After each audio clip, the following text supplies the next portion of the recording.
හොඳයි. අපි යන තවත් ගානකට. 5 වෙනි ගාන. SN සමානයි 1යට 2 වැඩි කිරීම 3 වැඩි කිරීම 4 ධන ආදි වශයෙන් තියෙනවා ශ්‍රේණියක් පදයෙන් දක්වා. වෙන ශ්‍රේණියේ සාධාරණ පදයේ UR ලියා දක්වන්න. UR සමානයි FR ඍණ FR ධන 1 වන පරිදි FR සහ N SN සොයන්න. ඔබට මේ ගානේ ඉතා විශේෂත්වයක් තේරෙන්න ඕන. දැන් කලින් හදපු ගණන් වල FR ඍණ 1 වන පරිදි අපි FR ලිව්වේ. මෙතනදී අපි FR හොයන්න යන්නේ FR ඍණ FR ධන 1 වන පරිදි. ඔබට මතකයි අන්තර් ක්‍රමයේ ක්‍රම දෙකක් මම කතා කරා. ඒකේ දෙවන අවස්ථාවට අදාළ ගානක් තමයි මේ අපි හදන්න යන්නේ. හොඳයි. අපි පටන් ගමු. අර විදිහටමයි. අපිට මුලින්ම තියෙන්නේ සාධාරණ පදේ හොයන්න. හොඳයි. අපි යන් UR හොයන්න. කොහොමද UR හැදිලා තියෙන්නේ? නැත්නම් සාධාරණ පදේ ලියන්නේ? ශ්‍රේණියේ දැනට දීපු පද තුන දිහා බැලුවොත් පේනවා ඒ තුනම එකම රටාවක තියෙන පද තුනක්. කොහොමද ඒ තුන තියෙන්නේ? හැම පදයක්ම එක බෙදීම යම්කිසි අගයක් වන පරිදි තියෙන්නේ. යම්කිසි අගය හැදිලා තියෙන්නේ අනුයාත ධන නිකිල තුනක ගුණිතේ. පළවෙනි පදයේ 2 3 4 ගුණ වෙලා. දෙවෙනි එකේ 3 4 5 ඊළඟේ 4 5 6 ආදි වශයෙන්. හොඳයි.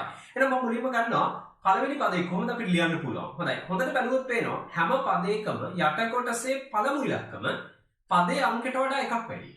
පළමු පදේ තියෙන 2, දෙවෙනි පදේ තියෙන 3, තුන්වෙනි පදේ තියෙන 4. එහෙනම් R වල පදේ තියෙන්න ඕන එක බෙදීම පළමු පදේ ලෙස කවුද? R ධන 1. හොඳයි. ඊළඟට තියෙන්න ඕන එක ගානේ වැඩි වෙච්ච පද. එහෙනම් ඊළඟ එක R ධන 2, ඊළඟ එක බොහොම සරලයි R ධන 3. එහෙනම් මෙන්න සාධාරණ පදේ. එකපාරින් අපිට ලියන්න පුළුවන්. කිසිම ගැටලුවක් නැහැ සාධාරණ පදේ ඔන්න ඔය විදියට අපිට ගන්න පුළුවන්. හොඳයි.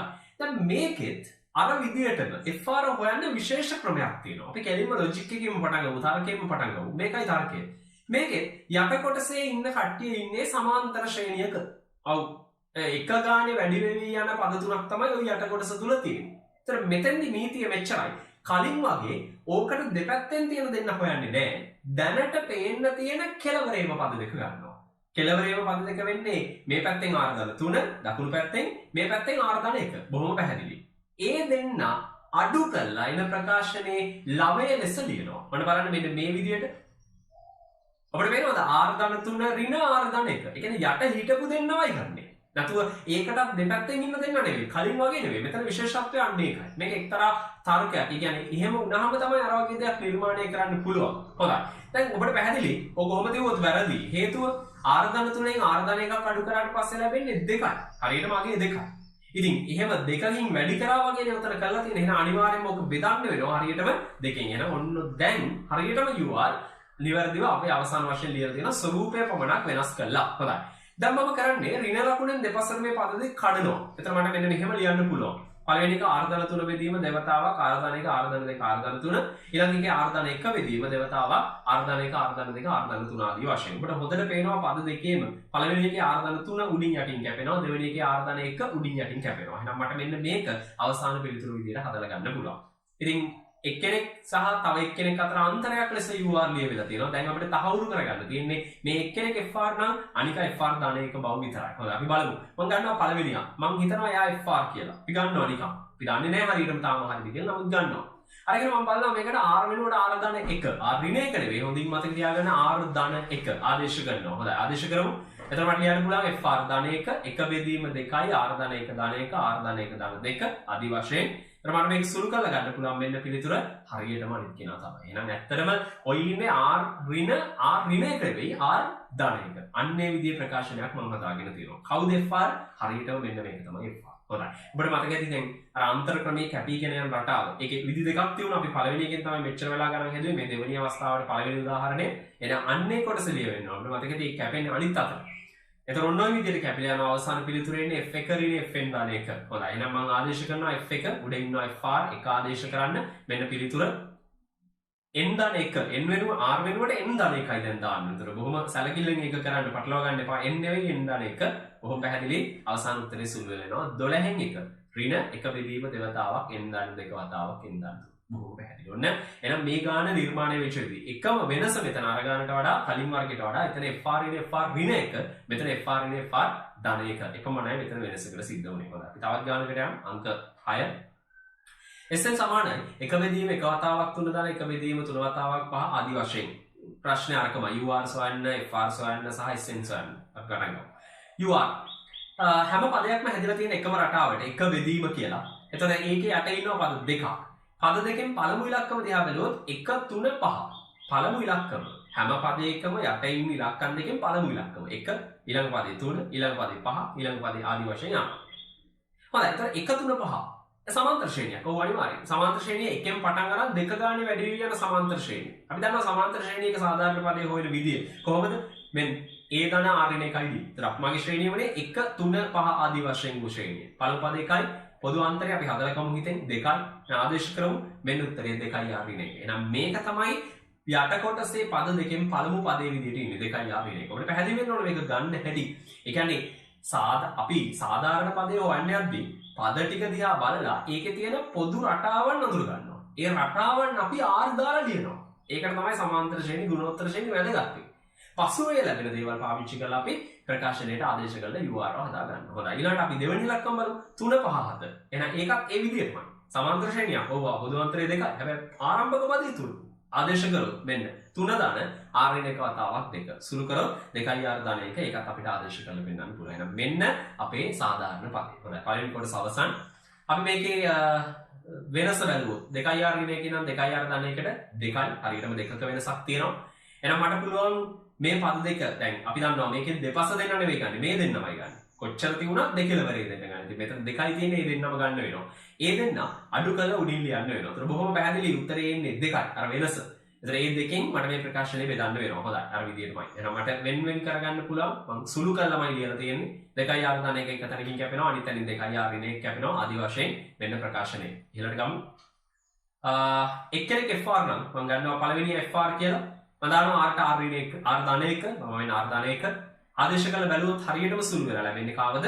අර උඩින් ඉන්න කෙනාම තමයි. එහෙනම් මේක තර ගාන වගේමයි සරල ගානක්. එකම ආකාරයෙන් මම මේ ගණන් කීපයක් ඔබගේ මේ સિદ્ધාන්තය හොඳට තහවුරු වෙන්නයි හදන්නේ. හොඳයි. අපි ගමු FR නේ FR ධන 1 විදිහට ලියාගෙන තියෙනවා. කවුද FR? මෙන්න මේ පොඩි කෙනා. අපි අර කොටස ලියනවා. අනිවාර්යෙන් ඔක ලියවෙන්න ඕන මම ඊට කලින් කිව්වා.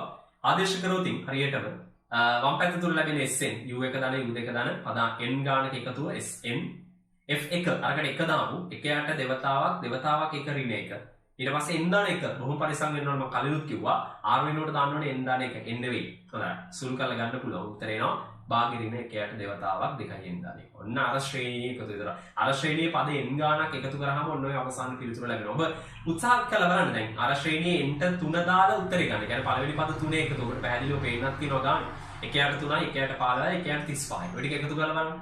ඒ උත්තරේ හරියටම ලැබෙනවා. මේ යට තියෙන ප්‍රකාශනයේ n ට 3 දැම්මම පද 3ක එකතුව. බොහොම පැහැදිලි. ඒතර මේක තමයි යාන්ත්‍රණය. මේක තමයි මේකේ හැදෙන විදිය. ඒතර හොඳින් තේරුම් ගන්න ගාන නිර්මාණය වෙන විදිය, ගාන ගලාගෙන යන විදිය සහ අන්තර ක්‍රමයෙන් කොහොමද හදන්නේ කියන එක. හොඳයි. අපි යමු තවත් ගානකට. අංක 7. SN සමානයි අර විදියම ශ්‍රේණියක්. පදයෙන් දක්වා වන ශ්‍රේණියේ සාධාරණ පදයේ UR ලියා දක්වන්න. UR සමානයි FR නේ FR ධන 2. වන පරිදි FR සොයනයින් SN සොයන්න. දැන් get along. ඔහොම එකක් අපි කතා කරේ නෑ. හරි කමක් නෑ. අපි බලමු. ගාන ගොඩනැගී කියන යනකොට බලමු මේගොල්ලෝ කියන්නේ FR නේ FR ධන 2ක්. බලමුකෝ අපි මොකක් හරි කරන්න මේකට. පටන් ගමු පළවෙනි දැන් UR හොයන්න තියෙන්නේ. පළවෙනි එක. එනවා පටන් ගන්නවා UR. පොදු රටාවක් තියෙන්නේ. එක බෙදීම කියලායි ආරම්භ වෙන්නේ. හැම සාධාරණ පදයකම. හැම පදයකම. ඒත් සාධාරණ පදයක් ඒ විදිහමයි.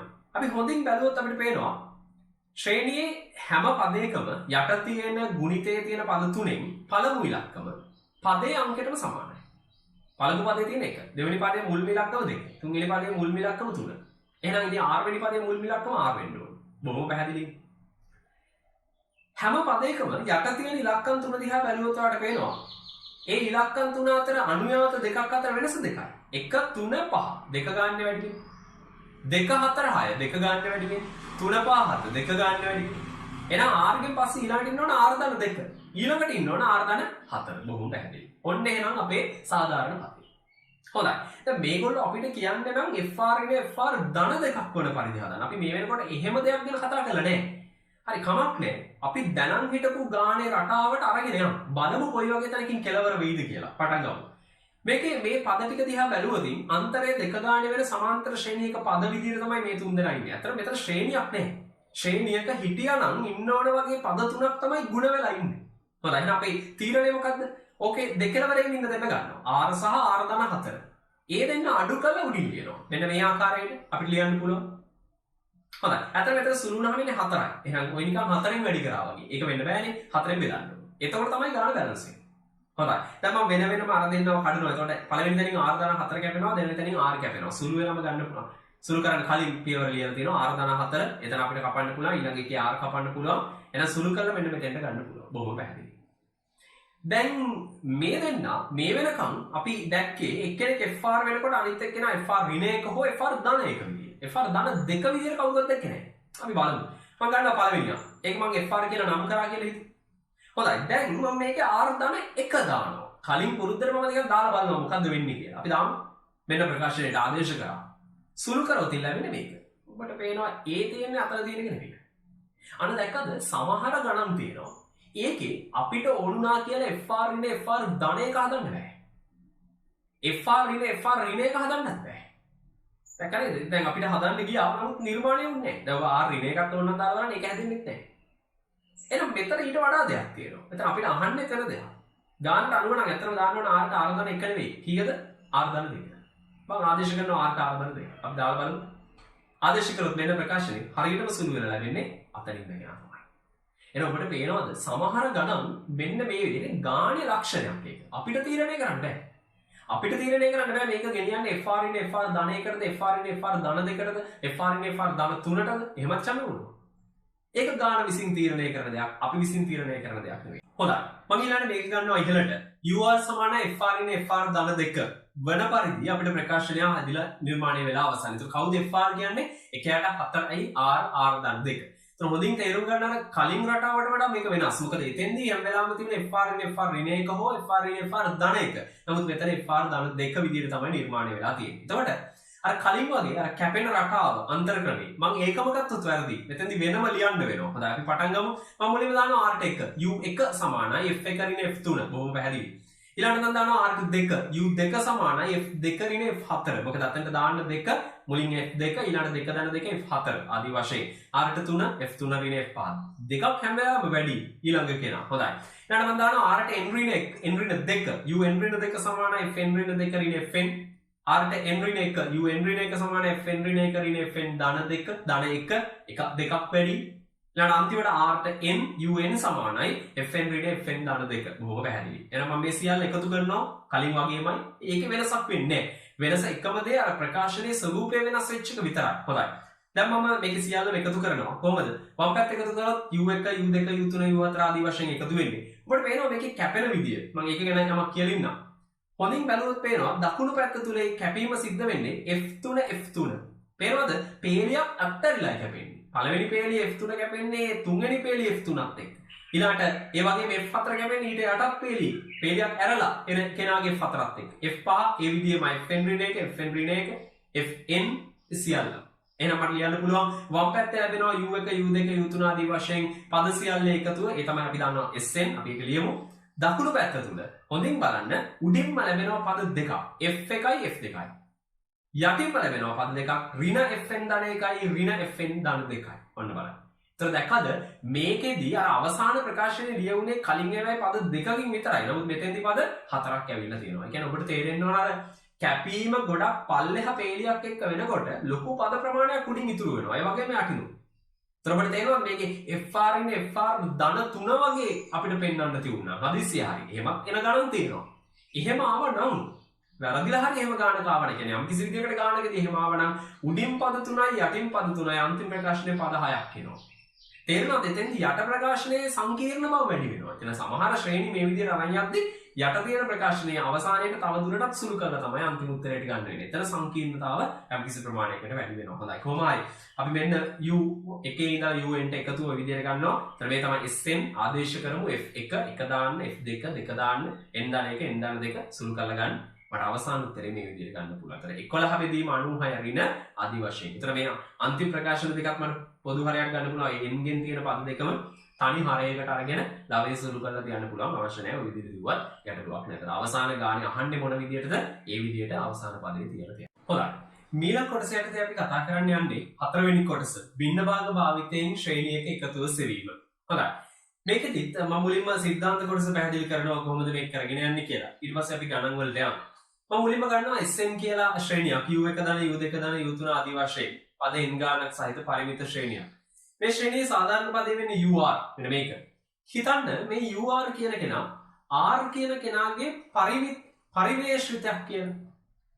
අපි දන්නවා පරිමේෂිතයක් අර්ථ දක්වන හැටි. කොහොමද පරිමේෂිතයක් අර්ථ දක්වන්නේ? බහුපද ශ්‍රිත දෙකක අනුපාතයක්. එහෙම නැත්නම් බෙදීමක් ලෙස නිරූපණය කරන්න පුළුවන් ශ්‍රිතයක් තමයි අපි සාමාන්‍යයෙන් පරිමේය ශ්‍රිතයක් විදිහට අර්ථ දක්වන්නේ. අපි උදාහරණ කීපයක් බලමු. මෙන්න මේ විදිහට UR මෙන්න මේ වගේ එකක් නම් R ධන 1 බෙදීම R වතාවක් R ධන 2 වතාවක් R ධන 3. ඊට පස්සේ තවත් විදිහට UR සමාන 1ට R වතාවක් R ධන 1 වතාවක් R ධන 2. මෙතන තියෙන අතරම බහුපදයක් තව බහුපදයකින් බෙදිලා. අන්නේ විදිහට නිරූපණය කරපු ප්‍රකාශනයක් නම් ශ්‍රිතයක් නම් UR කියන්නේ මෙන්න මේවා අපි හඳුන්වනවා පරිමේය ශ්‍රිත කියලා. එතකොට UR එහෙම නැත්නම් සාධාරණ පදයේ පරිමේය ශ්‍රිතයක් නම් අපිට පුළුවන් මේ ක්‍රමය පාවිච්චි කරන්න. මොකද මෙතෙන්දි කරන්නේ භින්න භාග වාදය. අපි දන්නවා භින්න භාග වලට වෙන් කරන්න පුළුවන් පරිමේය ශ්‍රිතයක්. ඔව්. එහෙනම් අපි මෙන්න මේ පරිමේය ශ්‍රිතය භින්න භාග වලට වෙන් කළා ඒක යටතේ ගාන විසඳගෙන මුළු ශ්‍රේණිය එකතු හොයන්න යන ක්‍රමයක් තමයි මෙන්න මේ අංශය යටතේ අපි කතා කරන්න යන්නේ. මොකද්ද භින්න භාග වෙන් කරනවා කියන්නේ? අපි දන්නවා භින්න භාග වෙන් කරනවා කියන්නේ පරිමේය ශ්‍රිතයක් තවදුරටත් කොටස් වලට කඩන්න බැරි, සුළු කරලා දක්වන්න බැරි පොඩි එහෙම නැත්නම් කුඩා ප්‍රමාණයේ පරිමේය ශ්‍රිත යම්කිසි ගානක එකතුවකින් නිරූපණය කිරීම තමයි සරලව භින්න භාගයේ හැඳින්වීම. මම භින්න භාග කොටස මෙතෙන්දී නැවත මොකක් කරන්න යන්නේ නැහැ භින්න භාගයක් කරන හැටි. එක ගානක් තුල මූලික පියවර ටික මම පෙන්නනවා. නමුත් සුළු කිරීම එහෙම පෙන්නන්නේ නැහැ. සුළු කිරීම ඔබ තනියම කරන්න භින්න භාග මතක් වෙන්න. මොකද විෂය නිර්දේශ ස්ථාන කීපයකට මේක අවශ්‍ය වෙනවා අනුකලනයේදී වගේ මේ ශ්‍රේණිවලදී ඔය වගේ තැන් වලට අපිට භින්න භාග පාවිච්චි කරන්න වෙනවා. හොඳයි. අපි යම් කෙලින්ම ගානකට මම ගන්නවා SN සමානයි 1ට 1 වැඩි කිරීම 2 වැඩි කිරීම 3 1ට 2 වැඩි කිරීම ශ්‍රේණියක් සාමාන්‍ය ශ්‍රේණියක් පදයෙන් දක්වා වන ශ්‍රේණියේ සාධාරණ පදේ ලියා දක්වන්න UR යන භින්න භාග කර දක්වන්න එනයින් SN සොයන්න. හොඳයි මේකේ කොටස් තුනක් තියෙනවා සාධාරණ පදේ ලියන්න ඒක භින්න භාග කරන්න සහ අවසාන වශයෙන් ශ්‍රේණියේ එකතුව සොයන්න. අපි පියවර අරගෙන යන් ගාන කොහොමද හදන්නේ කියලා බලන්න. හොඳයි මම මුලින්ම යනවා UR ලියන්න. මෙන්න UR කියන කෙනා මම එකපාරින් ගත්තා. අපි බලමු ඕනනම් තරකයක්. ඔබට පේනවා හැම පදයක්ම හැදිලා තියෙන එක බෙදීම පද තුනක ගුණිතයක් ලෙස ඒ ආකෘතිය. ඒතර පළවෙනිම ඉලක්කම හැම පදයකම යට තියෙන පළවෙනිම ඉලක්කම පදේ අංකයට සමාන වෙනවා R. ඊට පස්සේ එක ගානේ වැඩි වෙවි යන විදිහට තමයි තියෙන්නේ R ධන 1 R ධන 2 වන පරිදි. ඔන්න ඕක තමයි මගේ පරිමේය ශ්‍රිතයක් ලෙස නිරූපණය කරන ලද සාධාරණ පදේවත් UR. දැන් මගේ වැඩේ තමයි මේක භින්න භාග කිරීම. කොහොමද භින්න භාග කරන්නේ මොනවද භින්න භාගයේ මූලික පියවර මම පොඩක් මතක් කරන්න. පළවෙනි දේ තමයි හරය සම්පූර්ණයෙන් සාධක වලට වෙන් කරන්න. පළවෙනිම පියවර වෙන්නේ ඒක. ඒතර මෙතෙන්දී සාධක වෙන් වෙලා ඉවරයි. R R ධන 1 R ධන 2 තවදුරටත් සාධක වලට කඩන්න බෑ. ඔච්චරයි. ඊට පස්සේ අපිට කරන්න තියෙන්නේ මේක මේ හරයන් වෙන වෙනම හරයන් වන ලෙස හරයන් ලෙස වෙන පරිදි මේක කොටස් වලින් කොටස් වල එකතුවක් ලෙස ලියන්න ඕන. නොදන්න පද ඇතුළත් කරමින්. ඒතර සම්පූර්ණ සිද්ධාන්ත කොටස කියලා දෙන්නේ නැහැ. ඇයි ඒ වෙහෙම ඉන්නේ හැමදේම. නමුත් අපි මතකයෙන් ලියමු කොහොමද? අපිට මේක ලියන්න පුළුවන්. පළවෙනියටම R කියන පදේ ගන්නවා. ඒක හරය ලෙස තියෙනවා. ඊට වඩා මාත්‍ර එකක් අඩු. හරිය හොඳට මතක තියාගන්න මාත්‍ර එකක් අඩු. R ගේ මාත්‍රය 1යි. එයාට වඩා එක මාත්‍රයක් අඩුයි කියන්නේ මාත්‍රය 0යි. මාත්‍රය 0යි කියන්නේ නියතයක්. එන උඩින් ලියලා තියෙන නියතයක්. ඊට R ධන 1 එයාට වඩා මාත්‍ර එකක් අඩු B නියතයක්. R ධන 2 එකෙත් මාත්‍ර 1යි එකක් අඩු කියන්නේ මාත්‍රය 0යි නියතයක් C. ඊට පස්සේ මම මේකේ පොදු හරයක් ගන්නවා. දකුණු පැත්තේ පොදු හරයක් ගන්න තියෙන්නේ. ඊළඟට මට පොදු හරය ගත්තට පස්සේ ලවයන් දෙකක් ලැබෙනවා දෙපස්සේ. එහෙනම් මට මේ ලවයන් දෙකත් සමාන කරන්න පුළුවන්. මොකද ප්‍රකාශනයේ සමානයි. ඒතර වම් පැත්තේ තියෙන 1 කියන ලවය දකුණු පැත්ත තුල ටිකක් විශාල ප්‍රමාණයේ ලවයක් නිර්මාණය වෙනවා. අපි බලමු සුළු කරලා. මෙන්න මේක තමයි ලැබෙන්නේ. ඒතර හොඳින් මතක තියාගන්න මම මේ කරලා තියෙන්නේ පොදු හරය අරගෙන හරයන් ඉවත් කරලා ලවය පමණක් එන විදිහට ප්‍රකාශනයේ ලියපු එක. හොඳින් තේරුම් ගන්න ආපු විදිය. හොඳයි. දැන් අපි දන්නවා සමාන ලකුණෙන් දෙපැත්තෙම තියෙන්නේ බහුපද. දැන් කෙනෙක් අහන්න පුළුවන් එක කියන්නේ බහුපදයක් නෙවෙයි නේද කියලා. මෙහෙමයි. එක කියන්නේ මාත්‍රේ බිඳුවක් වෙච්ච බහුපදයක්. ඒක නියතයක්. ඒකත් බහුපදයක් ලෙස අපිට ගණන් ගන්න පුළුවන්. ඒතර වම් පැත්ත දකුණු පැත්ත දෙකේම බහුපද. බහුපද දෙකක් සමාන වෙලා තියෙනවා. අපි දන්නවා බහුපදයක් සමාන වෙද්දි වෙන්න ඕන මොකද්ද? හැම R ගේ බලයකම සංගුණක එකිනෙක වෙන වෙනම සමාන වෙන්න ඕන. මේකේ තියෙනවා R ගේ වැඩිම බලය ලෙස 2. දකුණු පැත්ත තුල R ගේ ඊළඟ බලය ලෙස 1 සහ R ගේ බිඳුවෙනි බලය. ඒ කියන්නේ නියත. ඒතර ඒ සියල්ලගේම සංගුණක වෙන වෙනම සමාන කරලා සමීකරණ තුනක් ගන්න පුළුවන්. නොදන්න පද අපිට තුනක් තියෙනවා. සේරම සුළු කරාට පස්සේ අපිට අවසානයේට ABC ට උත්තර තුනක් ගන්න පුළුවන්. මම ඒතර සුළු කිරීම සමීකරණ ගැනීම මෙතෙන්දි පෙන්වන්න යන්නේ නැහැ. කෙලින්ම අපි උත්තරයට යමු. මෙන්න ABC උත්තර තුන. ඒතර ඔබ පොඩි වෙලාවක් අරගෙන මේකේ සමගාමී සමීකරණ තුන අරගෙන ඒවා විසඳලා මේ උත්තර ගන්න බලන්න. ඒ ක්‍රියාකාරකම් ටිකක් කරන්න. ඒතර මේ පාඩමේ යටතේ නැවතත් භින්න භාග කියන කොටසත් ඔබට ආයතතාවක් මතක් වෙනවා. හොඳයි. අපි ගානට යමු. කොහොමද මේක හදාගෙන යන්නේ? මම මේ ටික ආදේශ කරනවා. මෙන්න මගේ භින්න භාගය. මම භින්න භාග ප්‍රකාශනය අරගෙන තියෙනවා. හොඳයි. දැන් මේක පාවිච්චි කරලා තමයි ශ්‍රේණිය හොයන්න තියෙන්නේ. මම කොටස් දෙකක් ඉවරයි. පළවෙනි කොටස UR එක ලිව්වා. ඒක භින්න භාග කර දැක්වුවා. හරි. ඒකත් ඉවරයි. දැන් තියෙන SN හොයන්න. මේකෙදි අර කලින් අන්තර ක්‍රමයට වඩා ටිකක් විශේෂ විදියකට මේක කරන්න යන්නේ. ඒක නිසා හොඳින් තේරුම් ගන්න කොහොමද කරගෙන යන්නේ කියලා ටිකක් වැඩේ අර වගේම තමයි. හැබැයි පොඩක් වෙනස්. හොඳයි. අපි පටන් ගමු. මම මේ ප්‍රකාශනය ඉහළට ගන්නවා. ටිකක් විශේෂව. UR සමානයි 1ට 2යි R නේ 1ට R දාන 1 දාන 1ට 2යි R දාන 2. හොඳයි. කලින් ඔබට මතක ඇති ශ්‍රේණියක් අපි දන්නවා අපි ශ්‍රේණිය කියලා කියන්නේ U1 U2 U3 U4 ආදී වශයෙන් එකතු කරගෙන ගියාම ලැබෙන්නේ. එහෙනම් මම මේකෙදු U1 කීයද U2 කීයද U3 කීයද ඒව හොයන්න ඕනේ. ඒවත් R ට අගයන් දාන්න ඕනේ. හොඳයි. එහෙනම් මම පටන් ගන්නවා. මම මුලින්ම දානවා R ට 1. බලමු ලැබෙන්නේ U1. ආදේශ කරොත් මෙන්න මේ ප්‍රකාශනය ඔබට ලැබෙනවා. මම මේකේ දකුණු පැත්ත සම්පූර්ණයෙන්ම නෙවෙයි පද ඔය විදිහටම තියෙද්දි සුළු කරනවා. එතන පළවෙනියට වෙන්නේ එකයට දෙවතාවක් එක. ඊළඟ එකේ අර එක එක එකතු වෙනවා දෙක. ඊළඟ එකේ දෙකේ ඉලක්ක වෙලියෙන් තියෙනවා. ඒක මම 6යි කියලා ලියන්නේ නැහැ. දෙවතාවක් 3. කොහොම පැහැදිලි. හොඳයි ඊළඟට දානවා R ට 2. ඒකත් මේ විදිහට ලැබෙනවා. ඒකත් මට සුළු කරලා ගන්න පුළුවන්. අපි දාමු R සමානයි 3. ආදේශ කරොත් U3 සමානයි මෙන්න මේ ප්‍රකාශනය. ඒකත් මට අර විදිහටම සුළු කරලා මේ විදිහට දක්වන්න පුළුවන්. හොඳයි. එතනින් පල්ලෙහාට මම ආදේශ කරනවා. තවත් අපි ආදේශ කරමු R ට n ඍණ 2. එකපාරින් අරගෙන තියෙනවා සුළු කරලා. ඔබ බලන්න හොඳින් අර ආගයන් ආදේශ කරනකොට අර ස්ථානවල සුළු වෙලා නිවැරදි ආගය ලැබිලා තියෙනවද කියලා මම ඒක නැවත නැවතත් කරන්න යන්නේ. ඔබ බලන්න. ඊට පස්සේ දානවා R ට n ඍණ 1. ඒකත් ආදේශ කරන්න අර උඩ ප්‍රකාශනයේට මෙන්න ඊළඟ ප්‍රකාශනය. ඊළඟට දානවා R ට n මෙන්න ලැබෙනවා un සමානයි 1ට 2යි n ඍණ 1ට n දාන එක ආදී වශයෙන්. හොඳයි. දැන් කලින් වැඩේම තමයි. අන්තර ක්‍රමයේදී කරා වගේම අපි මේ සියල්ලම පහලට එකතු කරනවා. අර කලින් විදිහටම.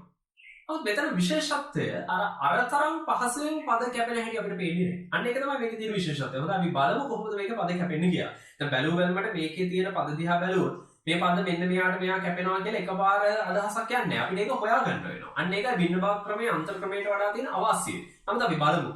ඔබට පේනවාද මෙන්න මේ පද තුන පළවෙනි එකේ තියෙන එකයට දෙවතාවක් තුන 6න් 1යි. ඊළඟට ඍණ 3න් 1යි. ඊළඟට ආයි 6න් 1යි. 6න් 1යි 6න් 1යි 3න් 1යි. 3න් 1 මැද ඍණ 3න් එකත් එක්ක බිඳුවයි. අන්නේ පද තුන එකතු කරද්දි කැපෙනවා. ඔව් අනිවාර්යයෙන්. ওই විදිහට මොකද බැලුවොත් ඊළඟ පේළියේ තියෙනවා එකයට දෙවතාවක් 4. ඒ කියන්නේ දෙවන පේළිය අවසානම එක. එකයට 8 සුළු වුණාට පස්සේ ඊළඟ පේළිය ඍණ 4 නේ. ඒ වගේම R සමානයි 4 දැම්මම ඊළඟ පේළිය එනවා ඒත් එකයට 8ක්. ඒ තුන් දෙනාත් ওই විදිහටම කැපෙනවා. ඒතර ඔබට රටාවක් පේන්න ඕනේ පේලි 3ක 3 දෙනෙක් එකට එකතු වෙලා බිඳුව වෙලා යන එකයි වෙන්නේ. දැන් අන්තර ක්‍රමයේ එහෙම දෙයක් නෙමෙයි නේ.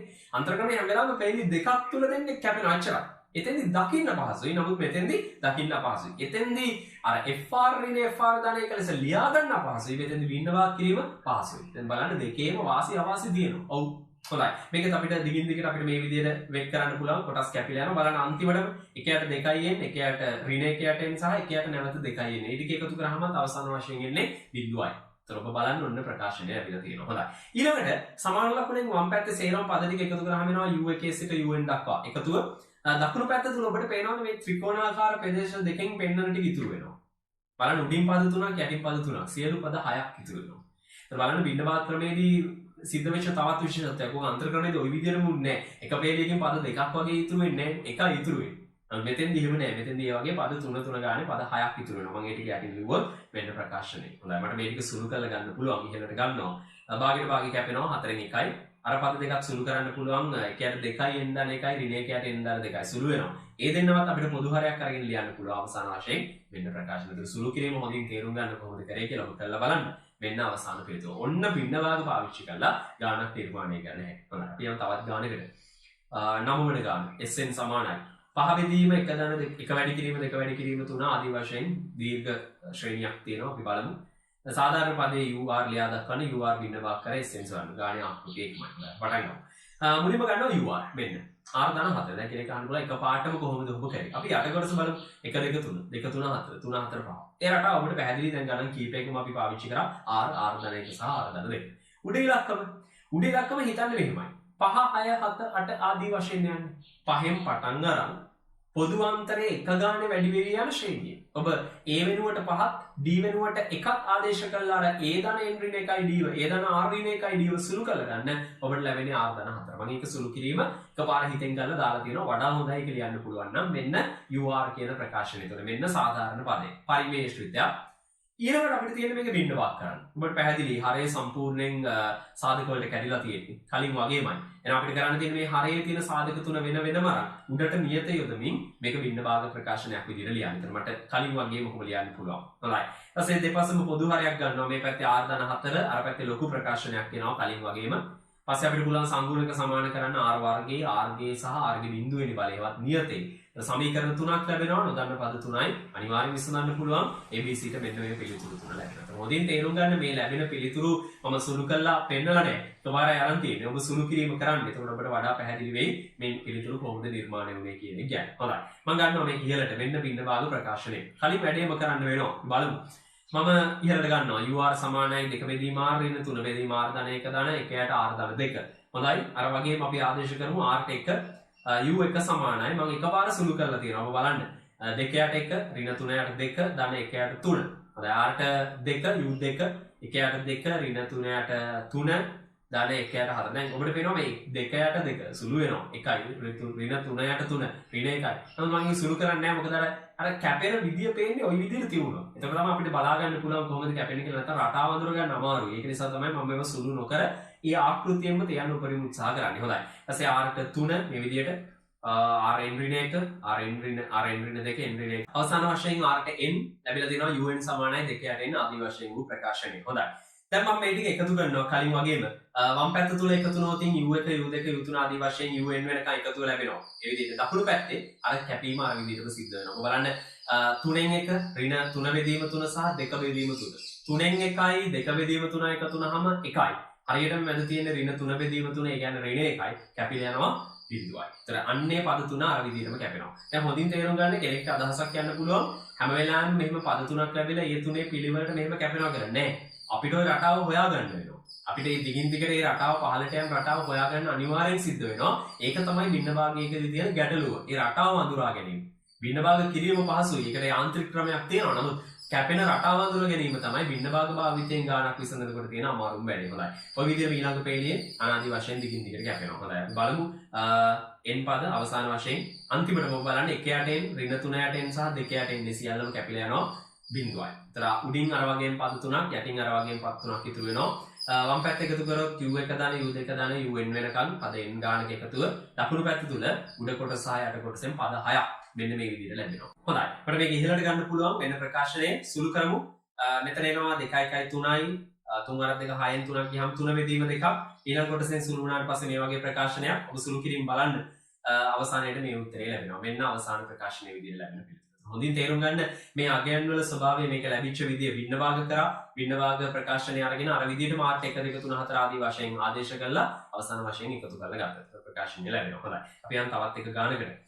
මේ ගානත් බින්න භාග පාවිච්චි වෙන්නේ නැහැ. නමුත් බින්න භාග ස්වරූපයට යන ගානක්. ඒක නිසා තමයි මම මේ ගානත් අරගන්නේ. හොඳයි. 10 වෙනි ගාන.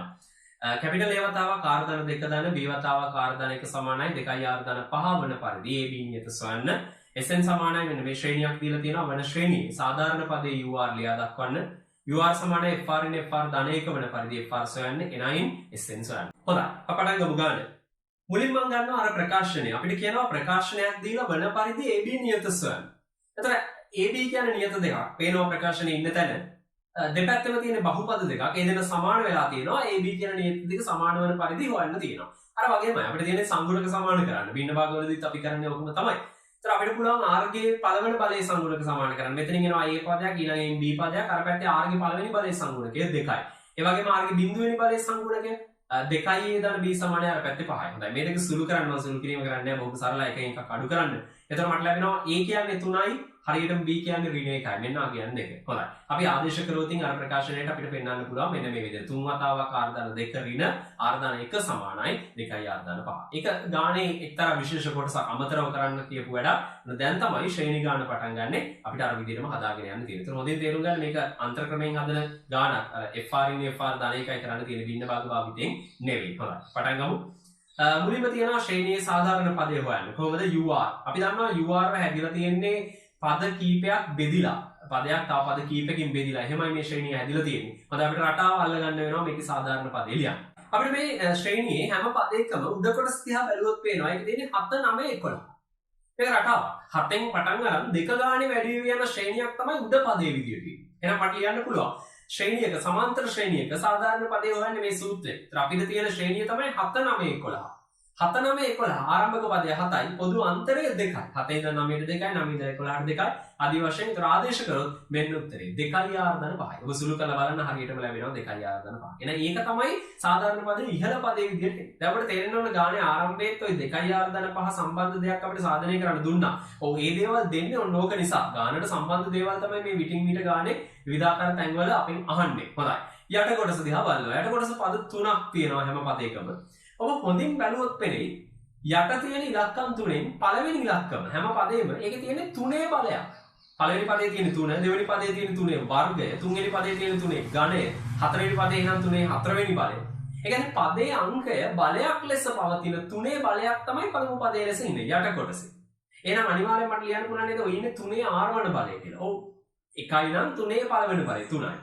දෙවෙනි පදේ නම් 3 දෙවෙනි බලය. අපිට පේනවා 3 වර්ග. තුන්වෙනි පදේ නම් 3 තුන්වෙනි බලය. ආදි වශයෙන් හොඳයි. ඊළඟට හැම පදයකම දෙවෙනි ඉලක්කම යට කොටසේ දෙවෙනි ඉලක්කම බලන්න. පළවෙනි පදේ 2, දෙවෙනි පදේ 3, තුන්වෙනි පදේ 4.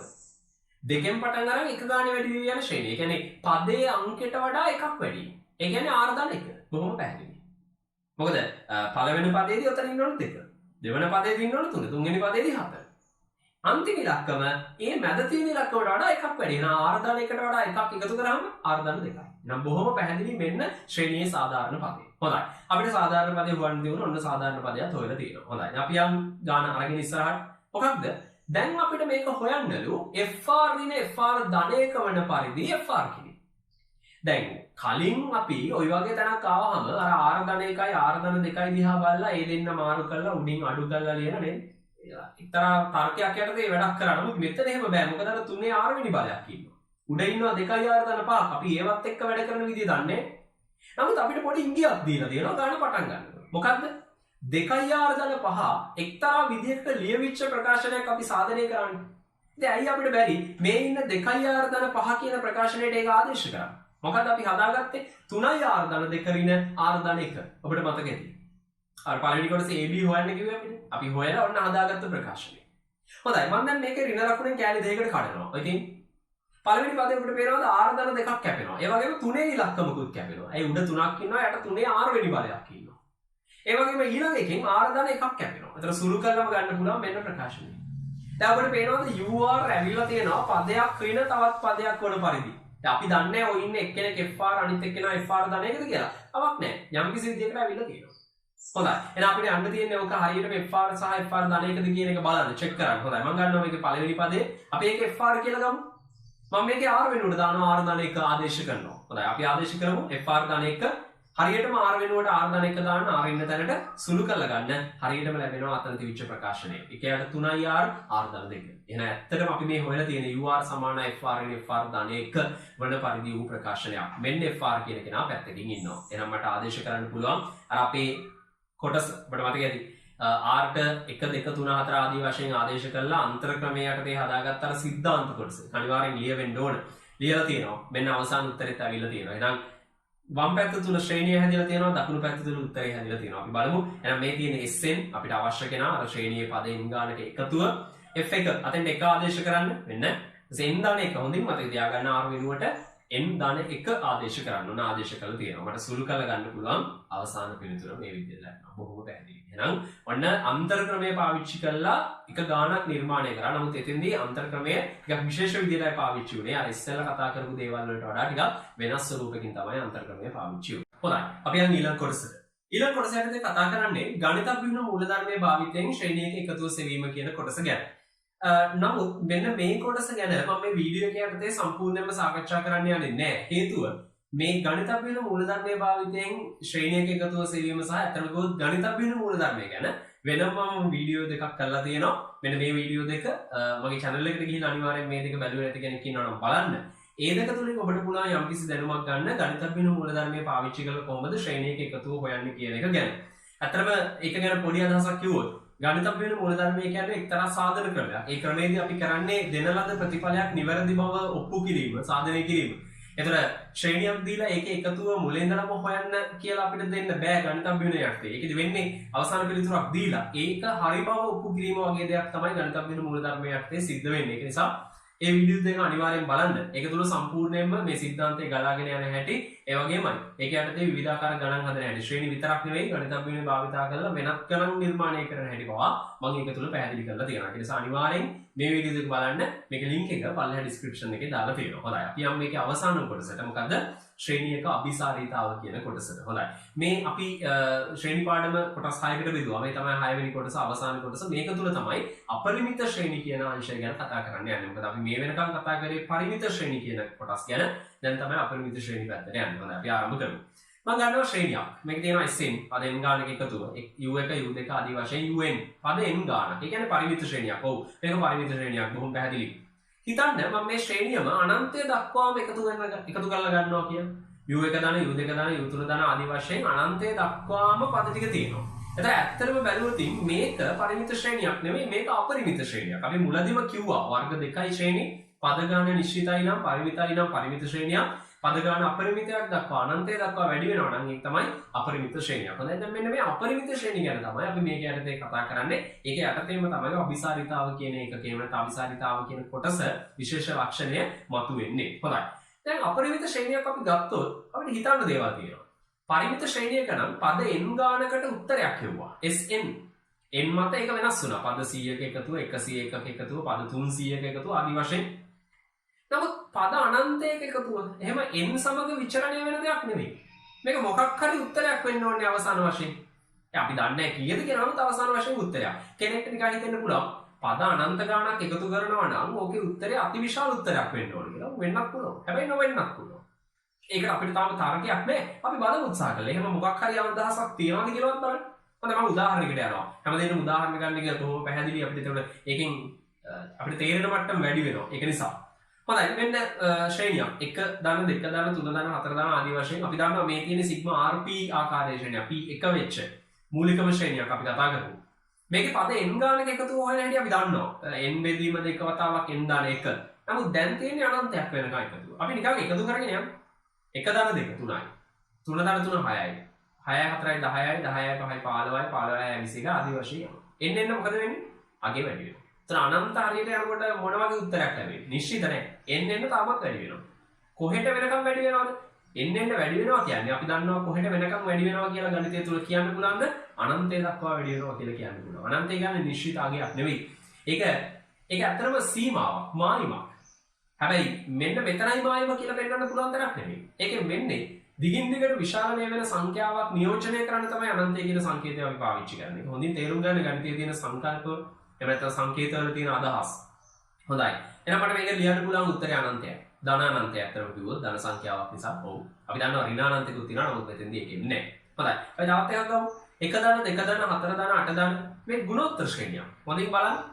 1 ධන 2. ඒ කියන්නේ 1 ඉඳන් 2ට යනකොට ඇත්තටම 2කින් ගුණ වෙලා. 2 ඉඳන් 4ට යනකොට ආයි 2කින් ගුණ වෙලා. 4 ඉඳන් 8ට ඔව් ඒ විදිහටමයි.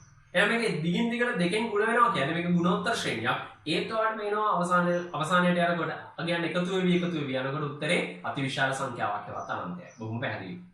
මම තවත් එකක් ගමු. 1 ධන ඍණ 1 ධන 1 ධන ඍණ 1 ධන 1 ධන ඍණ 1 ආදී වශයෙන් වූ ශ්‍රේණිය. මේක සමාන්තර ශ්‍රේණියක්වත් ගුණෝත්තර ශ්‍රේණියක්වත් නෙවෙයි. හැබැයි ශ්‍රේණියක්. අනිවාර්යයෙන්. ඒ යම් කිසි ශ්‍රේණියක් නෙවෙයි. හොඳයි. මේකේ උත්තරේ කීයද? අපි එකතු කරගෙන යමු. පළමු පදේ 1යි. 1ට ඍණ 1ක් එකතු වුණාම බිඳුවයි. ආයි බිඳුවට එකක් එකතු වුණාම 1යි. ආයි ඒකට ඍණ එකක් එකතු වුණාම බිඳුවයි. නැවත 1යි. නැවත බිඳුවයි. මොකක්ද වෙන්නේ අනන්තය හරියට යනකොට? කීයද උත්තරේ? ඔයාලට බලන්න 1යි කියන්න බෑ. මොකද තාපොට් එකකින් එක බිඳුව වෙනවා. එහෙනම් ඔයාලට බිඳුවයි කියන්න බලන්න බෑ. ඊට පස්සේ 1 වෙනවා. අපි කියනවා මේ වගේ වෙලාවකදී අගයන් දෙකක් අතර දෝලණය වෙනවා කියලා. ඒ නිශ්චිත නෑනේ. එහෙනම් අපිට හරියටම අනන්තයට යනකොට මොකද්ද වෙන්නේ කියලා කියන්න බෑ. එහෙම කියන්න බැරි ශ්‍රේණියක් තියෙනවා. මේ තියෙන උදාහරණයක්. හොඳයි එහෙනම් මේකේ අවසාන ප්‍රතිඵලය කියන්නේ ඇත්තට මට තියෙන ප්‍රශ්නාර්ථයක්. හරියටම කියන්න බෑ. එකක් නෙවෙයි බිඳුවක් නෙවෙයි. එහෙනම් මොකද්ද? ඒකට දෙන්න උත්තරේකුත් නැහැ. එහෙනම් මට ගැටලුවක් තියෙනවා. හොඳයි. මම යනවා ඊළඟට තවත් ශ්‍රේණියකට වෙන්න. භාගය 4න් 1 8න් 1 16න් 1 32න් 1 අනිවාර්යයෙන්. මේකත් ගුණෝත්තර ශ්‍රේණියක්. භාගයෙන් පටන් අරන් භාගය ගානේ ಗುಣ වෙවි යන ශ්‍රේණියක්. භාගයෙන් වැඩි වුණාම 4 එකයි. ඒක ආයි භාගයෙන් වැඩි වුණාම 8න් එකයි. ආයි භාගයෙන් ಗುಣ වුණාම 16 එකයි. ආදී වශයෙන් මේකේ උත්තරේ කීයක් වෙන්න පුළුවන්? එන්න පද එකතු වෙන නිසා අර තර්කෙම ගේන්න පුළුවන් අනන්තයයි. මොකද මේකෙත් අර අගයන් දෙකක් අතර දෝලණය වෙනවා වගේ දෙයක් වෙන්නේ නැහැ. නෑ එන්න පොඩ හරි එකතු වෙනවා. හැබැයි එකතු වෙන ඉලක්කම. ඉස්සරහට යන්න එකතු වෙන ඉලක්කම. ඒ කියන්නේ පදේ වටිනකම. මොකක්ද වෙන්නේ? ගොඩාක් අඩු වෙනවා. මොකද 16න් එකට වඩා 32 එක අඩුයි. හරියටම භාගයයි. ඊට වඩා 64න් එක ඒකනුත් භාගයයි. ඊට වඩා 128න් එක ඒකනුත් භාගයයි. ඉතින් අන්තිමට බලද්දී එන්න එකතු වෙන්නේ බොහොම පොඩි අගයක්. ඒ කියන්නේ ওই ශ්‍රේණියේ 100 වෙනි පදේ දිහා වගේ බැලුවොත් බොහොම අංශු මාත්‍ර අගයක් තමයි එකතු වෙන්නේ. එතන කෙනෙක් කියන්න පුළුවන් අනන්තයට නොයා ඉන්නත් පුළුවන් කියලා. තර්කයක් ගේන්න පුළුවන්. තාම අදහසක් නෑ. හැබැයි මේක දෝලනයක් වෙන්නෙත් නෑ ඉස්සෙල්ලා කිව්වා වගේ. එහෙනම් මට තාම මෙතන තියෙන ගැටලුවක්. මට මේක හොයන්න ඕනේ. මොකද්ද මේකට වෙන නැත්තේ? අපිට එහෙම කියන්න බෑනේ එකපාරට. නමුත් තර්කයක් හදන්න පුළුවන්. අපි බලමු තර්කයක් ගොඩනගන්නේ යම් කිසි විදියකට. මම මේක ගන්නවා ඉතින්. භාගය දන 4න් 1 දන 8න් 1 දන 16න් 1 ආදී වශයෙන් වූ ශ්‍රේණිය. භාගය. ඒ කියන්නේ අපි දන්නවා 0.5යි. එහෙනම් උත්තරේ තාම එක පදයයි තියෙන්නේ 0.5ම තමයි. මම දශම වලින් සුළු කරනවා. එතකොට මේකේ අගය ගැන හොඳ වැටහීමක් එන නිසා. ඊළඟ පදේ 4න් 1. ඒවත් 0.25. ඒක අරකට එකතු කරොත් පළමු පදේ දෙවෙනි පදේ මුළු එකතු ඔව් 0.7යි. ඒතර ඔබට තේරෙනවා මම මේ ලියන රටාව. මේ ඔය ඊතල දාලා ලියන ප්‍රකාශනයේ වම් පැති තුල තියෙන පදේ වටිනකම. හරියට මේ ඊතලෙන් අනිත් පැත්තේ තියෙන ඒ පදේ වෙනකම් මුළු එකතුව. ඒතර 0.25 කියන 4න් 1 පදේ වෙනකම් මුළු එකතුව 0.75. හරි. ඊළඟ පදේ 8න් 1 0.125. ඒකත් අරකට එකතු කරොත් 0.875 වෙනවා. ඊළඟට 16න් 1 0.625 අරකට එකතු කරොත් මෙන්න වටිනකම. ඊළඟට 32න් 1 ඔන්න එකතු කරොත් වටිනකම. ඊළඟට 64න් 1 ඔන්න වටිනකම. දැන් දකුණු පැත්තේ තියෙන ඉලක්කම් ටික දිහා බැලුවොත් 0.5 0.75 0.875 0.935 0.96875 0.968 එන්න වැඩි වෙනවා. ඔව්. හැබැයි මේක අනන්තයයි කියලා කියන්න තරම් එහෙම සාක්ෂියක් අපිට නැහැ. හැබැයි මේක අපිට කියන්නත් බෑ මොනවා වෙනවද කියලා. නමුත් ගැටලුවක් තියෙනවා. ඒ කියන්නේ මෙතෙන්දී අරට වඩා වෙනස් දෙයක් සිද්ධ වෙන්න යනවා. ඔව්. අන්න ඒක තමයි මට පෙන්වන්න අවශ්‍ය. අනන්තයට යන්නේ නැහැ කියලා කියන්න බෑ තාමත්. නමුත් යන අගය අනන්තයට එච්චර වේගෙන් යන්නේ නැහැ. මොකද පේනවද එන්න සංඛ්‍යාව වැඩි වුණාට වැඩි වෙන ශීඝ්‍රතාව බොහොම අඩුයි. එහෙනම් මේ අගයට වෙන මොකක් හරි වෙනවද කියලා අපි දන්නේ නැහැ. අපි බලමු. අපිට ඔන්නතර ගැටලුවක් තියෙනවා. එහෙනම් ශ්‍රේණිවල බොහොම විශේෂ සිද්ධාන්තයක් තමයි දැන් අපි ඉගෙන ගන්න යන්නේ. මොකද්ද? අபிසාරිතාව කියන දේ. මේක සිද්ධ වෙන හැටි මම පැහැදිලි කරනවා මෙන්න මේ විදිහට සිද්ධාන්ත වලින්. හොඳයි. අපි බලමු කොහෙටද යන්නේ කියලා. ඒකත් අපේ ප්‍රශ්නයක්. අපි මේ ප්‍රශ්නේ දැනට තියලා යනවා සිද්ධාන්ත කොටස ඉගෙන ගන්න. හොඳයි. හිතන්න මෙන්න මේ ශ්‍රේණිය U1 U2 U3 ආදී වශයෙන් අපරිමිත ශ්‍රේණියක්. මේක අපරිමිත ශ්‍රේණියක්. එතකොට මේ ශ්‍රේණියේ හිතමු අපි පද අනන්ත ගානම එකතු කරාට පස්සේ අවසාන උත්තරේ L කියලා. එතකොට මේ L කියන උත්තරේ අනන්තය වෙන්න පුළුවන්. අපි දැක්කා. උදාහරණ දෙකක අපි දැක්ක අනන්තය. සමහර ඒවායේ උත්තරයක් හිතා ගන්න බැරි තැනකුත් ආවා. ඔව් එහෙම ශ්‍රේණියක් තියෙනවා. ඊළඟට අවසානම උදාහරණය මතකද? දැන් ටිකකට කලින් අවසන් කරපු උදාහරණය අපි හරිය නිගමනයකට එන්නේ නැතුව නැවතුණා. ඒ කියන්නේ නිගමනයක් ගන්න තරම් සාක්ෂියක් අපිට නැහැ. ඒක නිසා මේ L කියන කෙනා අපි හරියට දන්නේ නැහැ. නමුත් අපේ අවසාන ඉලක්කය අපි හොයන්න යන්නේ. මොකද ඕනම ශ්‍රේණියක අපිට වැදගත් වෙන්නේ L පද අනන්තයක් එකතු කරාම මොකද වෙන්නේ? අන්න ඒකයි වැදගත්ම දේ. හොඳයි. දැන් මගේ අරමුණ තමයි L සෙවීම. කොහොමද L හොයන්නේ? ඒකට ක්‍රමයක් ඕන. ඔන්න බලන්න හොඳ ක්‍රමයක් මම යෝජනා කරනවා. මොකද්ද? මම මේ ශ්‍රේණියෙන් මේ අතරම අපරිමිත ශ්‍රේණියක් බොහොම පැහැදිලි. මම මේ ශ්‍රේණියෙන් පද n ගාණක් වෙන් කරලා ගන්නවා. එතකොට බලන්න U1 ධන U2 ධන U3 ආදී වශයෙන් un පද n ගාණයි මෙතන තියෙන්නේ. මේ පද n ගාණ ඇත්තටම මේ ශ්‍රේණිය පරිමිත ශ්‍රේණියක් නේ. දැන් මම හොයන්න ගිය අනන්ත ගාණක් හරි. නමුත් මම පද n ගාණක් ගන්නවා. මුල් පද n ගාණ U1 U2 U3 ආදී වශයෙන් un එක පරිමිත ශ්‍රේණියක්. ඒ පරිමිත ශ්‍රේණියට මට දෙන්න පුළුවන් නේද එකතුවන SN කියන සංකේතයක්. ඔව් අපි මෙච්චර වෙලා කරේ ඔන්න ඔය වගේ වැඩ. එහෙනම් ඇත්තටම බැලුවොත් අපරිමිත ශ්‍රේණියක් ඇතුලේ පරිමිත ශ්‍රේණිය තියෙනවා. ඔව් පද n ගාන පද නිශ්චිත ගානක් අපිට වෙන් කරලා ගන්න බැරි නෑනේ. මෙන්න මේ SN කියන කෙනාගේ නිරූපණය කරපු SN U1 ධන U2 සහ සිට UN දක්වා වන ශ්‍රේණිය. මෙන්න මේ ශ්‍රේණිය ඇත්තටම අපිට පුළුවන් මේ SN කියන කෙනාව හොයන්න. කවුද ඇත්තටම SN කියන්නේ? පද n ගානක එකතුව. ඒක මට පුළුවන් නේද සිග්මා අංකයෙන් දක්වන්න. ඔව් R සමාන 1 සිට n වෙනකම් UR. අනිවාර්යෙන්. අපි මේකට විශේෂ නමක් කියනවා ශ්‍රේණි පාඩමේදී. මේක අපි හඳුන්වනවා අර උඩ දීලා තිබිච්ච අපරිමිත ශ්‍රේණියේ n වන ආංශික එකතුව. ඒ මොකක්ද? මෙහෙමනේ අපරිමිත ශ්‍රේණියක් තිබුණා පද අනන්ත ගානක. අපි ඒකෙන් එක අංශයක් වෙන් කරලා ගත්තා. ඒ අංශය ඇතුලේ පද කීයද? n ගානක්. ඒක නිසා අපි මෙයාට කියනවා මේක n වන ආංශික එකතුව. ඒතර n 100යි නම් ඕක තමයි 100 වන ආංශික එකතුව. එතකොට ඒ තමයි s 100. පද 100ක එකතුව. එතකොට n කියන්නේ 200යි නම් ඒ තමයි 200 වන ආංශික එකතුව. පද 200ක එකතුව. n 300යි නම් ඒ විදියට. එතන ඇත්තටම බැලුවොත් ඔබලා හොඳින් හිතලා බලන්න මේ Sn කියන්නේ අනුක්‍රමයක් නේද? ඔව්. n සමග වෙනස් වෙන සුළු අගයක්. n 50යි නම් 50ක එකතුව. n 100යි නම් 100ක එකතුව. එහෙනම් n සමග අගය වෙනස් වෙන කෙනෙක් තමයි Sn කියන්නේ. ඒතර ඇත්තටම Sn කියන්නේ අනුක්‍රමයක්. ඔව්. අපරිමිත ශ්‍රේණියක n වන ආංශික එකතුව කියන්නේ නැවත වතාවක් අනුක්‍රමයක් වෙන කෙනෙක්. ඒතර අනුක්‍රමයක් එකතු කරලා තමයි ශ්‍රේණියක් හැදුවේ. ඒ ශ්‍රේණියෙන් යම්කිසි ආංශයක් එක අංශයක් පද n ගානක් වෙන් කරලා ගත්තොත් ඒ ලැබෙන්නේ මොකද්ද? ඒ ලැබෙන්නේ නැවත අනුක්‍රමය. එතන සිද්ධාන්තය පොඩ්ඩක් ගැඹුරුයි. පුළුවන් අය හොඳින් හිතන්න. ශ්‍රේණියක පද n ගානක් නිශ්චිත පද ගානක් අරගෙන ඒක එකතු n ගානක් යටතේ අපිට සූත්‍රයක් හදන්න පුළුවන් නම් ඒ අනිවාර්යයෙන්ම අනුක්‍රමයක්. හොඳයි. අපට අවශ්‍ය දේ නෙවෙයි. අපි දන්නවා L කියන්නේ කවුද? පද අනන්ත ගණනක එකතුව. සිග්මා r සමාන 1 සිට අනන්තය දක්වා ur. මට එහෙම ලියන්න පුළුවන් නේ. කෙලවර තමයි අනන්තය. ඒ කියන්නේ අතට ගියොත් ඒ පැත්තෙන් කෙලවරක් නැහැ. දිගින් දිගට ලියනවා. දැන් මට අවශ්‍ය L. හැබැයි මම හොයන්න දන්නේ Sn. මට Sn හොයන්න පුළුවන් නේ. අපි ඕන තරම් ක්‍රම පාවිච්චි කරේ. මූලික ශ්‍රේණි වලින් පුළුවන්, අන්තර ක්‍රමයෙන් පුළුවන්, භින්න භාග වලින් පුළුවන්. උත්තරේ දන්නව නම් ගණිත අභියෝගයෙන් සාධනය කරන්නත් පුළුවන් ඕනම විදියක්. නමුත් මට Sn නෙවෙයි ඕන. මට අවශ්‍යයි. කොහොමද L සහ Sn අතර සම්බන්ධය හිතාගන්නේ? ඒකට අපිට ක්‍රමයක් ඕනේ. ඔබ බලන්න සිග්මාංකනේ දිහා. සිග්මාංකන දෙකේ එකම වෙනස අතන ඉන්නේ n මෙතන ඉන්නේ අනන්තය. කෙනෙක් කියන්න පුළුවන් එකපාරටම. ඉතින් අපි n වෙනුවට අනන්තය දාමු. ඔව් බොහොම හොඳයි.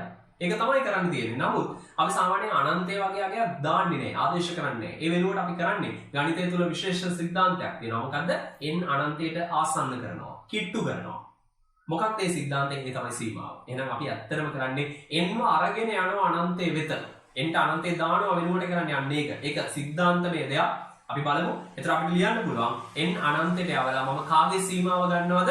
Sn ගේ සීමාව ගන්නවා. මොකද්ද මේකේ පිළිතුර වෙන්න ඕන? මොකද්ද මේ අවසාන උත්තරේ වෙන්න ඕන? ඒ උත්තරේ තමයි L කියලා කියනවා. මොකද Sn කියන්නේ පද n ගානක එකතුවනේ ආංශික එකතුවක්. ඒකේ n අනන්තයට යනකොට ටික ටික ඇති වෙන්න යන්නේ පද අනන්ත ගානක එකතුව. පද අනන්ත ගානක එකතුව තමයි කවුරු කියන්නේද? L කියලා කියන්නේ. එහෙනම් අපේ සූත්‍රය මේකයි. එහෙනම් යම්කිසි අපරිමිත ශ්‍රේණියක් ඔයාට හොයන්න අවශ්‍ය නම් ඔයා කරන්න ඕන මොකද්ද? අපරිමිත ශ්‍රේණිය අමතක කරන්න. ඒ වෙනුවට පද n ගානක් තියෙන එම ශ්‍රේණියම ගන්න. අරගෙන කොහොම හරි ওই ශ්‍රේණියේ n ගානක එකතුව Sn හොයන්න. ඒක n ගේ සූත්‍රයක්නේ. අනුක්‍රමයක් ඇත්තටම ඔව් ශ්‍රිතයක්. ඊට පස්සේ අන්නේ ශ්‍රිතේ n අනන්තයට යන ගමන් සීමාව ගන්න. ලැබෙනවද යම්කිසි පිළිතුරක්? අන්නේ පිළිතුර තමයි අවසාන සීමාව. එහෙම නැත්නම් අවසාන අගය අර මුලින් කියපු අපරිමිත ශ්‍රේණිය. අපිට දැන් පැහැදිලි වෙන්න ඕන සිද්ධාන්තය මොකද්ද සිද්ධ වුනේ කියලා. හොඳයි. මම යනවා තවත් විශේෂ දෙයකට. අපි දන්නවා පද n ගණනක එකතු Sn නම් Sn මෙන්න මේක. අපි දැන් සාධනය කරා. ඔව්. ඔබට මතක ඇති දැන් මම ටිකකට කලින් කිව්වා මේ Sn කියන්නේ අනුක්‍රමයක්. අනුක්‍රමයක n අනන්තයට යවලා ගන්න සීමාවට අපි මේ වීඩියෝ මාලාවේ මේ වීඩියෝ එකේ ශ්‍රේණි වීඩියෝ එකේ මුලදීම එක්තරා විශේෂ දෙයක් කිව්වා. ඔබට මතකද? අනුක්‍රමයක අபிසාරී සහ අපසාරී බව කියන එක. අපි කතා කරා පොඩි අංශ දෙකක්. මම කිව්වා එතෙන්දී ඒක එච්චරම වැදගත් වෙන්නේ නැහැ. මෙතෙන්ද තමයි උඩ වෙන්නේ කියලා. ඔව්. අපි කිව්වා අනුක්‍රමයක n අනන්තයට යවලා සීමාව ගත්තාම ලැබෙන පිළිතුර පරිමිතයි නම් ඒ අනුක්‍රමය පරිමිතයි. ඒ අනුක්‍රමය අபிසාරී ලැබෙන උත්තරේ පරිමිතයක් නෙවෙයි නම් ඒ අනුක්‍රමය අපසාරී. එහෙනම් ඒ අදහස් දෙක මෙතෙන්දී අපිට කියන්න පුළුවන්. මොකද්ද? අපි දන්නවා සීමාව ගත්තාම ලැබිලා තියෙන්නේ L. එහෙනම් L පරිමිතයක් නම් අපිට කියන්න පුළුවන් Sn කියන අනුක්‍රමය අபிසාරී. හරි. ඒක ශ්‍රේණි වලට අපි කියනවා මෙන්න මේ විදිහේ සිද්ධාන්තයක් විදිහට අපි කියනවා අර ශ්‍රේණිය අපරිමිත ශ්‍රේණිය අபிසාරී අනිවාර්යයෙන්. ඔන්න එහෙනම් අபிසාරී අපසාරී බව අනුක්‍රම වලට විතරක් නෙවෙයි ශ්‍රේණි වලටත් වළංගුයි. අතරම විශේෂයෙන්ම කතා කරන්නේ ශ්‍රේණි ගැන. ශ්‍රේණිය අபிසාරී වෙන්න නම් එයාගේ ආංශික එකතුව වන අනුක්‍රමය අபிසාරී වෙන්න ඕන. වෙන විදිහකට කියනවා නම් පද අනන්ත ගානක එකතුව පරිමිත වෙන්න ඕන. අන්න එතකොට අපි කියනවා මේ ශ්‍රේණිය අபிසාරී. පද අනන්ත ගානක එකතුව පරිමිත අගයක් නෙවෙයි නම් ඒ කියන්නේ අපරිමිත ශ්‍රේණිය මුළු එකතුව පරිමිත නැත්නම් අපි මේ ශ්‍රේණිය හඳුන්වනවා අපසාරී ශ්‍රේණියක්. එහෙනම් මට කියන්න පුළුවන් ඊළඟ අංශය විදිහට මෙතන අපි කියලමු පද අනන්තය දක්වා නැත්නම් පද අනන්ත ගානක එකතුව අපිට කියන්න පුළුවන් හරියටම L. අපිට දෙවෙනි කොටසට යන්න පුළුවන් L පරිමිත අගයක් නෙවෙයි නම් අනිවාර්යෙන් කියන්න පුළුවන් මේ ශ්‍රේණිය අපසාරී වෙනවා. අபிසාරීනේ අපි දන්නවා භෞතික විද්‍යාව තුල උනත් අපි අபிසාරී කියන්නේ යම් ලක්ෂයකට යොමු වෙන වාක්‍යයක. මෙතෙන් එහෙමයි. කොච්චර එකතු කරාත් අවසාන උත්තරේ එක නිශ්චිත අගයකට ආසන්න වෙනවා. ඒ අபிසාරී කියන ලක්ෂණය අපිට නිකන් ඇඟෙනවා. මෙන්න මෙහෙම වෙනවා කියලා. අපසාරී කියන්නේ විහිදෙනවා කියන එක. නමුත් මෙතෙන්දී විහිදෙනවා අදහසම නෙවෙයි. අபிසාරී කියන එකට ප්‍රතිවිරුද්ධ අදහස විදිහට තමයි අපි අපසාරී කියන එක පාවිච්චි කරන්නේ. හොඳයි. අපි යමු මේකේ උදාහරණ ගානකට. මතක ඇති අපි නවත්තලා ආපු අපේ ප්‍රශ්නේ. අපිට මෙන්න මේ ශ්‍රේණියේ උත්තරේ හොයාගන්න බැරුව නැවතුණා. ඒක මොකද්ද වෙන්නේ කියලාවත් අදහසක් තියුණේ නැහැ. සාක්ෂි මදි වුණා. හොඳයි. දැන් අපි දන්නවා මේකේ උත්තරේ හොයන්න ක්‍රමය. හොඳයි. පටන් ගමු. මේකේ උත්තරේ වෙන්නේ අපි අගේ හොයන්න යන්නේ. නමුත් අපි මුලින්ම කිව්වා මොකද්ද අපි කරන්න ඕන? මුලින්ම මේකෙන් වෙන් කරලා ගන්න පද n ගානක කොටසක්. භාගය 4 1 8 1 ආදී වශයෙන් පද n දක්වා. මේක පරිමිත ශ්‍රේණියක්. ඒතර මේ පරිමිත ශ්‍රේණිය අගේ Sn කියලා ගමු. මට හොයන්න තියෙන මෙන්න මේ Sn කියලා කෙනාව. හොඳයි. ඊළඟට මේක දිහා බැලුවොත් අපිට පේනවා මේකේ පළමු පදයේ a භාගය වෙච්ච පොදු අනුපාතය k 6ක් හරියටම භාගය වෙච්ච. එහෙනම් අපි කිව්වා පළමු පදයේ භාගයයි ඒක භාගයෙන් ගුණ වෙවි තමයි යන්නේ. එහෙනම් මේක ගුණෝත්තර ශ්‍රේණියක්. ඔව්. පළමු පදයේ භාගයයි පොදු අනුපාතයේ භාගයයි වෙච්ච ගුණෝත්තර ශ්‍රේණිය. මොකද්ද ගුණෝත්තර ශ්‍රේණියක පදේ n ගානක එකතු වෙන සූත්‍රය? අපිට පේනවා. අපි ආදේශ කරමු. සියල්ල ආදේශ කරලා සුළු කරලා බලන්න යට එක ඍණ භාගයේ භාගයයි භාගයට භාගය කැපෙනවා උඩ යට අවසාන උත්තරේ මෙන්න මේ විදිහට එනවා. මෙන්න මේක තමයි ගුණෝත්තර ශ්‍රේණිය. මේ ගුණෝත්තර ශ්‍රේණිය පද n ගානක එකතු. හොඳයි. මම මේක ගන්නවා ඉහළට. දැන් මට හොයන්න ඕනේ මේක නෙවෙයි. මේ මම කිව්වේ ආංශික එකතුව. n වන ආංශික එකතුව. මට හොයන්න ඕනේ අර උඩින් තියෙන අපරිමිත ශ්‍රේණිය එකතුව. හොඳයි. මම ඒකේ එකතුව l කියලා ගන්නවා. මම හොයන්නේ l. එහෙනම් මම මොකද්ද ලියන්න තියෙන්නේ? මගේ සූත්‍රය. l කියන්නේ කවුද? n අනන්තයට යනකොට Sn ගේ සීමාව. හොඳයි. එහෙනම් මම l හොයනවා n අනන්තයට යවලා කාගේ සීමාවද ගන්නෙ? එක ඍණ භාගයේ n වෙනි බලයේ සීමාව ගන්නවා. අපි දන්නවා සීමාව මේක සරලව කියලා දෙන්නම්. සීමාව කොටස් දෙකකට වෙන් කරන්න පුළුවන්. එක සහ භාගයෙන් කියලා. එකේ සීමාව 1යි. එක කියන්නේ නිශ්චිත අගයක්. n කොහෙ ගියත් එයා නිශ්චිතයි. එහෙනම් උත්තරේ 1යි. ඊළඟ එක භාගයේ n වෙනි බලය. ඔන්නතර අපිට දෙයක් හිතන්න තියෙනවා. අපි හිතමු n අනන්තයට යනකොට භාගයේ n වෙනි බලයට මොකද වෙන්නේ? හොඳයි අපි නිකන් n අනන්තයට ගෙනියමු. n 1යි. භාගයේ පළවෙනි බලය භාගයයි. n 2යි. භාගයේ දෙවෙනි බලය 4න් 1යි. n 3යි 8න් 1යි. n 4යි 16න් 1යි. n 5යි 32න් 1යි. n 6යි 64න් 1යි. n 7යි 128න් 1යි. n භාගයේ n කියන ඉලක්කවල මොකද වෙන්නේ? n අඩු වෙනවා. ඒතර අවසානයේට අඩු වෙලා ගිහිල්ලා එයා යන්නේ මොකක් ළඟටද? බිඳුව ළඟට. එතෙන්ට යන්නේ නැහැ. කවදාවත් ඒක වෙන්නේ නැහැ. හැබැයි ආසන්න වෙන්නේ එතෙන්. ඒක තමයි සීමාවේ අර්ථය. ගොඩක් වෙලාවට සීමාවේ අදහස ගොඩක් ශිෂ්‍යයෝ නෑ හරි අදහස. ඒ නිසා හරියට තේරුම් ගන්න සීමාවෙන් කියවෙන්නේ යන තැන නෙවෙයි. යන්න උත්සාහ කරන තැන. එයා ටික ටික ලඟ වෙන්න හදන්නේ. අන්න ඒක තමයි සීමාව කියලා කියන්නේ. හොඳයි. එහෙනම් මට අවසාන වශයෙන් මේකේ සීමාව කියන්න පුළුවන්. බිඳුවයි එකරණ බිඳුව 1යි. බොහොම පැහැදිලි. එහෙනම් අවසානයේට මට ඔපුණා මේ ඉහළ දක්වලා තියෙන ශ්‍රේණියේ මුළු එකතු අනන්තයක් වෙනකන් එකතු කරලා උත්තරේ කීයද? 1යි. ඔබට මතකද අර මම chart එකක් වගේ අංක ටික පල්ලෙහාට ලිව්වා. ඒ අගේ 0.9යි 8යි ගානටම තව ගියා නම් තවත් ලඟු වෙනවා. කාටද? 1යි. 1 වෙනවද? නැහැ. අන්න ඕක තමයි තේරුම් ගන්න ඕනේ. කවදාවත් 1 වෙන්නේ නැහැ. හැබැයි එකට ටික ටික ලඟ වෙනවා. ඒක තමයි සීමාවේ අදහස. බොහොම වැදගත්. එහෙනම් හොඳින් තේරුම් ගන්න. ටික ටික 1 කියන ඉලක්කමට නම් ලඟු වෙන්නේ. අන්න එහෙනම් අපි කියනවා මේකේ අවසාන අගය 1යි. 1 පරිමිතද? ඔව්. එහෙනම් මට කියන්න පුළුවන් මේක පරිමිත අගයක්. ඒ කියන්නේ මේ ශ්‍රේණිය අபிසාරී. පද අනන්ත ගණනක් එකතු කරා මේ ශ්‍රේණියේ උත්තරේ කීයද? හරියටම 1යි. බොහොම පැහැදිලි. එහෙනම් හොඳින් තේරුම් ගන්න ඔන්න ශ්‍රේණියක අபிසාරීතාව. අපි බොහොම විශේෂව පැහැදිලි කරා. අපිට ප්‍රශ්නයක් වෙච්ච තැනම අරගෙන අපි පැහැදිලි කරා. ඔන්න ශ්‍රේණියක අபிසාරීතාව අපිට ඔප්පු වෙලා තියෙනවා. නම් මේක අபிසාරී ශ්‍රේණිය පද අනන්ත ගණනක එකතුව හරියටම 1 වෙච්ච. හොඳයි. අපි යන් ඊළඟ කොටසට. තවත් උදාහරණයකට යමු. 1 දාන 2 දාන 3 දාන 4 ආදී වශයෙන් වූ ශ්‍රේණිය. දැන් අපි කලින් දැක්කා මේකේ උත්තරේ අනන්තයයි. නමුත් අපි ඔප්පු කරනවා. පොඩි ගානක් විදිහට අපි හදලා බලමු කොහොමද මේක ඇත්තටම වෙන්නේ කියලා. හොඳයි. මට මේකේ උත්තරේ අපි ගමු L කියලා. අපි දන්නේ නැහැ L කියන කෙනා මට මෙයාව හොයන්න ඕනේ. නමුත් මම මේකෙන් ගන්නවා වෙනස් ශ්‍රේණියක්. 1 දාන 2 දාන 3 දාන ආදී වශයෙන් පද n වෙනකම් ශ්‍රේණියක්. n කියන කෙනා යම්කිසි අගයක් n වෙනකම් ශ්‍රේණියක් ගන්න. එතන මේක Sn කියලා නම් කරන්න පුළුවන්. මේ ගත්තේ n වන ආංශික එකතුව. හොඳයි. මට මේකේ උත්තරේ ගන්න ඕනේ. මේ උත්තරය අපි කෙලින්ම ලියමු. අපි දන්නවා n බෙදීම දෙක වතාවක් n දාන 1. මේක පොඩ්ඩක් සුළු කරලා භාගය එළියේ තියලා n ඇතුළට ගුණ කරනවා n වර්ග දාන 1. එතන මොකද්ද අපි l හොයන සූත්‍රය?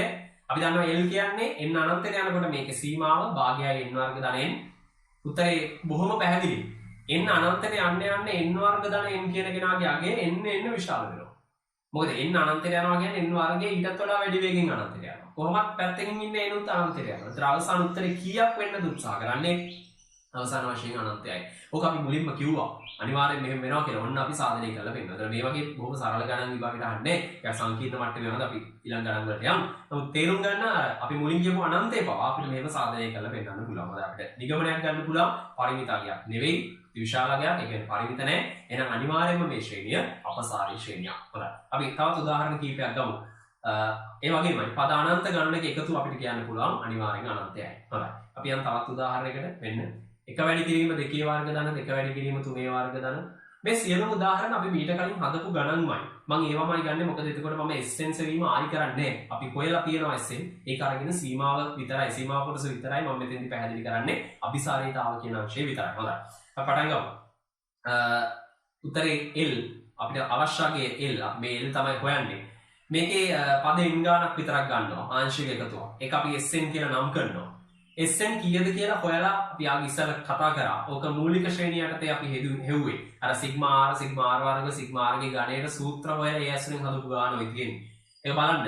මේ එකතුව අපි මුලින් සාධනය කරලා තියෙනවා. හරිනම් ඇත්තටම ඔන්න ඔය එකතුව හොයන කොටසත් ගානට අදාළයි. ඒතර මේ ගාන ටික දීර්ඝ ගානක්. අපි එකපාර උත්තරේ ගත්තේ අපි මීට කලින් හදපු ගානක් නිසා මම ආයි ටික හදන්න යන්නේ නැහැ. හොඳයි. අපි L කියන අගය හොයන්න මේකේ ශ්‍රේණියේ සීමාව ගන්න වෙනවා බොහොම පැහැදිලි. මේ සියලුම දෙනා n වැඩි වෙනවා. එහෙනම් ගුණිතය අනිවාර්යෙන් වැඩි වෙලා අනන්තයට යනවා. එහෙනම් මේකත් පරිමිතකයක් නෙවෙයි. ඒක තේරුම මේ ශ්‍රේණියත් අபிසාරී නෑ. ඒවත් ඒකත් අපසාරී ශ්‍රේණිය. එකක් ශ්‍රේණිය දිහා බැලුවහම තේරෙනවා n අගය වැඩි වෙනවනේ. n පදයක් වැඩි වෙනවා. ඉතින් එකතු වෙන ගාන වැඩි වෙනවා කියන්නේ කොහොමද යන්න ඕන අනන්තයට. එහෙනම් සමහර ශ්‍රේණි බලපු සැනින් අපිට කියන්න පුළුවන්. නමුත් සාධනයේදී නිවැරදි සාධනයක් අපි දෙන්න ඕනේ. හොඳයි. අපි යමු තවත් උදාහරණයකට. මේකෙත් පද අනන්ත ගානක එකතුව අනන්තයයි. හොඳයි.